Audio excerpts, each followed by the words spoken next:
Yung mga kada, anong nangyari sa'yo? Nag-aasawa ka na lang, mukha na lang losyang. Isang pahayag na masakit pakinggan, pero madalas po nating naririnig sa realidad. Bakit na ba kapag nakaanak or nag-asawa na, parang naging kampante ang ilang kababaihan hanggang sa napapabayaan na nila ang pag-ayos at pag-aalaga sa sarili? Totoo nga ba to? Totoo nga ba na kapag naging misis o nanay ng isang tao, nawawala na daw ang glow, pati ang kanyang pakialam sa sarili. Sa sarili. O baka naman sobrang dami lang talaga ng responsibilities, kaya nauubos ang oras para sa iba. At para tulungan natin, hindi natin alam yung sagot niyan. Kaya para tulungan tayo mas maintindihan kung bakit may ilang kababaihan na napapabayaan ba ang self-care matapos mga anak or mga asawa. Makakasama po natin ngayon ang life and wellness coach na si Miss Pauline Sanchez. Welcome to the show. Hello Good po. morning po. Good morning. Welcome back. Good morning po ulit. It's always an honor to be back here. Thanks. Good morning mga kada. Thank you, Miss Pauline, for coming back. Kasi nga daw, bakit nga ba nagkaroon ng, totoo pa ba itong stereotype na to in this day and age na kapag ang isang babae daw ay nag-asawa, ay wala na siyang pake sa kanyang panglabas na itsura? Yes. Apparently, meron pa rin right now itong mga stereotype, no? Because of our culture and mixture of society. 64% kapag nanganak ang nanay, no? Nagkakaroon na kagad ng seeing things na, ay, teka lang, bakit hindi na ako katulad nung before, nawawalan ng self-esteem or something. Okay, but that's true naman for a certain period. Of course, after you give birth, alangan namang back to normal in a couple of weeks or in a couple of months. That's not necessarily true. Kasi, I mean, it really happens. There's nothing you can do about it. And medyo matindi naman yun if people expect her to bounce back to how it used to be before she... After just giving birth. After carrying another human being for 9 months, di ba? Tapos being split open, Yes. almost dying, di ba? Just to give birth to another life. Yes. Although recent years, meron din namang research na nagbago na yung pananaw ng some of the newborn or mothers that just gave birth, no? Nagbago yung pananaw nila, no, na pinopost pa nila in social medias, no? It symbolizes strength and Yes. functionality na ngayon. Mas open tayo sa mga nanganganak na Yeah. moms, no? Kasi syempre That changes their bodies, oo, changes go through. body, Oo. yung stress na nakukuha nila and all other negative ideas na binibigay sa kanila noon. Pero ngayon, iba na ang... Medyo magbabago, which is nice. Kasi syempre, maraming gusto pang magkaroon ng baby. Nagkakaroon ng ganyang mentality. Medyo Nagkakaroon tuloy ng umaayaw. fear na parang, naku, baka hindi na bumalik sa dati yung katawan ko. But as a matter of fact, it is possible naman. Yes. Pero, what's your question dyan? Ikaw muna. Isipin ko muna itong gusto ko itanong. No, because one of my fellow candidates in Miss Universe Philippines, she was a mom. So Miss Winwin Marquez, she's very beautiful if you look at her now. Parang she's more glowing ever since she gave birth. And one of the things that she was getting bashed for the most during her time was, oh, she can't get crowned because she's a mom. So that was like a very negative thing that they placed onto her, but she was like, motherhood is a part of what makes me beautiful. It's a part of what empowers me. Is there like some sort of shift that happens where like now that you're a mom, people look you differently because they associate you as like a parental figure or something where there's less appeal, quote unquote? Like, why does that happen? Because to me, at the win-win is beautiful before and even after. For me, Right? even more after, Yes. diba? Well, before, no, as I've mentioned, kasi deeply rooted nga to, yung stereotype niyan and yung mentality na niyan. But right now, with the case of Win-Win, no, ang ganda niyang pinopromote na even if I'm a mother, I'm still beautiful, no? Yung empowerment niya malakas, mataas. I think those are the criteria that symbolizes ngayon yung new modern era ng being a mother. So yan dapat ang pinopromote natin, no?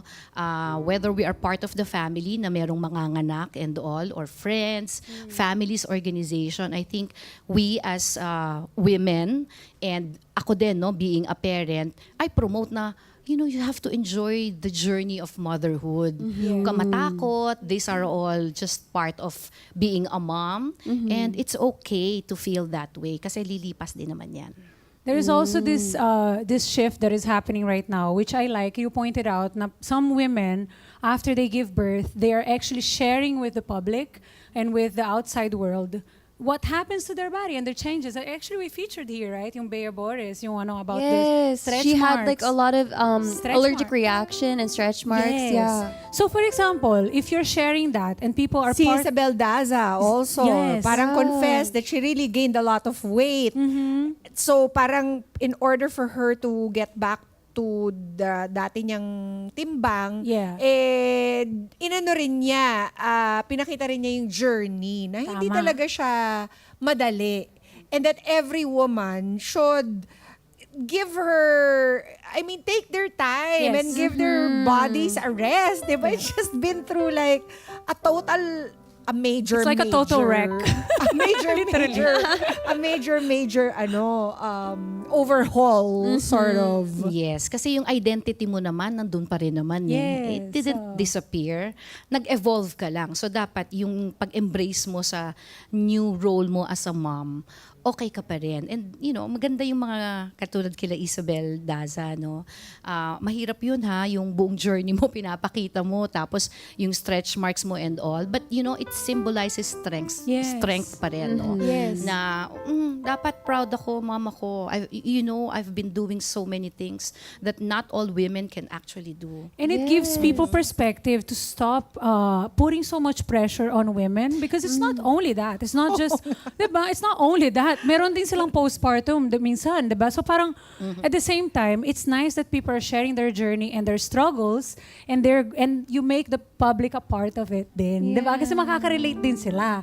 Relate sila, it will empower them also. Yes. Ma-inspire din sila. And they'll stop bashing kasi they will understand, diba? In a way. Because pregnancy looks different on everybody. Yeah. There's not one way that a pregnant woman looks before and after. So it's like she's not always gonna gain weight. She's not always gonna stay slim. True. So we should be open to accepting. Kasi it's a beautiful journey talaga, right? And it messes up with your hormones, diba?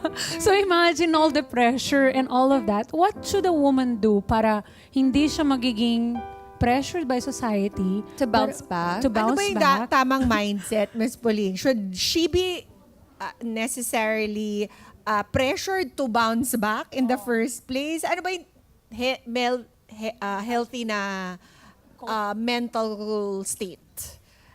Dapat kasi kapag kapanganak, bukod sa environment niya at yung kasama niya, as a mom, yung partner mo, family mo, will also give you that shift.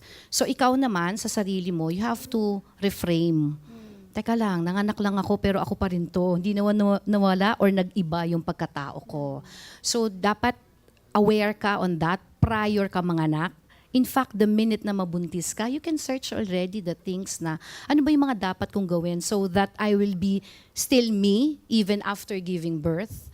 Hindi ako matatakot, although ang dami kong nalalaman at nababasa around me, but you can still be that person and happy and excited to have a baby. I mean, entering the motherhood is something that a woman is really expecting pagdating nila ng adulthood because they really want to have a family. And having said that, lagyan natin ito ng focus sa ating mga sarili being a mom na, maganda magkaroon ng baby, kaya ko to, hindi ako magpapadala sa mga sinasabi ng iba. Reframe and remember who you are and make the proper choices and see all the opportunities of being a mom. Ako, the first time I got pregnant, ganyan ang mga ginagawa ng tao sa akin. Tinatakot talaga ako habang pregnant na ako. That so many things were gonna happen, that I wasn't gonna get my figure back. Sabi nila dahil marami daw akong shoes, hindi na daw mag-fit yung mga shoes ko sa akin. So, in order to counter those fears, yes, tama yung sinabi mo, Mas Pauline, you have to arm yourself with information. Yeah. Kasi itong mga to, hindi mo naman alam kung tama yung mga pinagsasasabi ng mga yan. And so, I armed myself with information to ascertain kung totoo ba yung sinasabi nila at kung meron bang paraan kung paano ito maka-counter. Kasi, of course, I work on television. I have to look a certain way. Yeah. So, syempre gusto ko meron pa akong karir na babalikan pagkatapos. True. So, talagang kinarir ko siya. Kinarir ko siya in a sense na I asked my OB-GYN na, can I keep working out? Can I just eat certain things? Yun naman. Tapos nabigyan siya ng magandang plano in a way na parang I didn't have to, alimbawa, I didn't gain that much weight. I gained just enough for my baby to thrive and to be healthy when she came out, diba? So that's one way of countering it. I love Yeah, that. speaking Because of you still that. look the same. Yes. Thank you, Lord. But speaking of that, I was about to ask, what are ways that us women can also do to support and like change the narrative? Because, you know, there's some times where we say things that we think is supportive, but then sometimes it can come off as backhanded. Like when people are like, Oh, oh, ilalim pala yung ano. yeah, like, Yung like, lait. Ay, like, parang, ano ba yung mga usually sinasabi nila? like this, like, oh, you're a mommy, you don't look like it. Like, parang ganun. Ay, It's oo, like, may mga ganyan. like, oh, like, do you Mukhang expect nanay. me? Ano bang ibig Ay, oo sabihin nga. bakit pag sinabihan ka ng mukhang nanay ka, negative agad yung naiisip ng mga Yes. tao, which is so unfair. Wrong! And it's wrong. What's mukhang nanay? Why does it equate something negative when it should be equating something positive? Yes. Yes. Totoo. Diba? Totoo yun. Gaya nga na pinag-usapan natin kanina, meron tayo kasing stereotype noon. Kaya parang na-stuck na sa kanila, nagkaroon ng stigma na pag nanganak.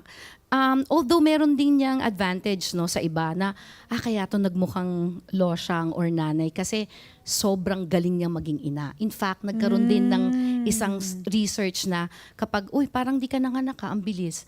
Ang nasa isip niyan, yung sinasabi niyo, pag talikod nito, may sasabihin. Ang nasasabi nun, siguro hindi nag-alaga. Oh, may ganun ng mga Nagkaroon siya perception ng ibang yes, tao. na, I've dito heard that nag-alaga, before. pinahalaga siguro It's to so sa unfair. You yaya, can't which win. is, You can yes, never win, right? very unfair. So, for me, ang dapat mo na lang gawin, no, as a mom, focus. Ano ba? Nanganak ako. Ginusto ko to. Excited ako. I love my children. I love my kids. I love my family. I love my spouse. So, dito ako titingin. Rather than hear those words na alam mo naman ng environment will not help you if you concentrate on that. Especially if you compare yourself to other women. True. Even comparing to yourself. Kasi you know, ang identity, hindi naman na-stuck yan eh. 5 years ago, iba ka. 5 years from now, iba ka ulit. So, you know, make the most out of it na habang... Tsaka alalahanin natin, comparison always kills joy. Yes. Kaya wag po kayong magko-compare mga kada sa kahit anong bagay. Just be thankful for what you have, 'di ba? At pag may narinig kayong negative, katulad ni Mama Pina, narinig siya ng negative, you shift it into something positive. Kasi those are the warnings of the things that could happen to you. Pero if you feel like medyo lait-lait yung pagsabi, no, na parang, mahihirapan ka dyan, ganyan. Sige, paano natin i-solve to? Isulat mo, isa-isa, and then baliktarin mo siya. Katulad ng ginawa ni Mama P. Tingnan mo. Gorgeous. Yeah. Hindi mo masabi na may 2 anak. Mas maganda pa. Diba?